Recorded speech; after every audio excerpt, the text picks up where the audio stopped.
جس سال میرے حضور تشریف لائے تو اس سال جو بھی تجارتی قافلے گئے ہوئے تھے خاصا نفع لے کے آئے، چشموں کا پانی بڑھ گیا۔ اس سال درختوں پر پھل زیادہ آیا، سبزہ اتنا زیادہ پیدا ہوا، بارشیں اتنی ہوئیں کہ جانور اتنے فربا اور موٹے ہو گئے کہ لگتا تھا چربی سے پھٹ نہ جائیں۔ عرب اتنے اکھڑ اور ظالم تھے، بیٹیوں کو زندہ درگور کر دیتے تھے۔ جس سال میرے حضور کی ولادت ہوئی کسی گھر بیٹی پیدا نہیں ہوئی، اللہ نے بیٹے ہی عطا کر دیے۔ ربیع عربی میں ویسے ہی بہار کو کہتے ہیں، ربیع الاول آغاز بہار، پہلی بہار۔ کہا محبوب جب کلیاں چٹک جائیں گی، غنچے مہک جائیں گے، کائنات میں بہار چھا جائے گی، تو جانے بہار بن کے آ جانا۔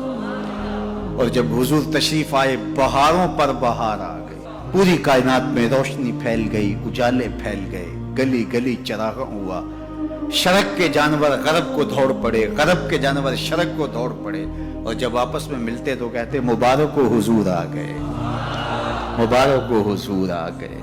ایک آواز اٹھ رہی تھی، بخن بخن قبض محمد صلی اللہ علیہ وسلم، مبارک ہو پوری کائنات میں محمد عربی کا قبضہ ہو گیا۔ خوشیاں پھیل گئی، نہر ساوا خشک ہو گئی، آتش کدہ ایران بجھ گیا، نوشیرواں کے محل کے 14 کنگرے گر گئے، نور ہی نور پھیل گیا۔ سیدہ آمنہ سلام اللہ علیہا کہتی ہیں کہ آسمان کے ستارے جھک کے میرے ویڑے کے اتنے قریب آ گئے کہ مجھے لگتا تھا میرے آنگن میں گر پڑیں گے۔ اور پھر جب حضور کی ولادت ہوئی، خرج منی نور ادا لہو قصور الشام، میرے بدن سے ایک نور نکلا، اتنی روشنی ہوئی کہ میں بیٹھی مکے میں تھی، شام اور بصرے کے محلات نظر آنے لگے۔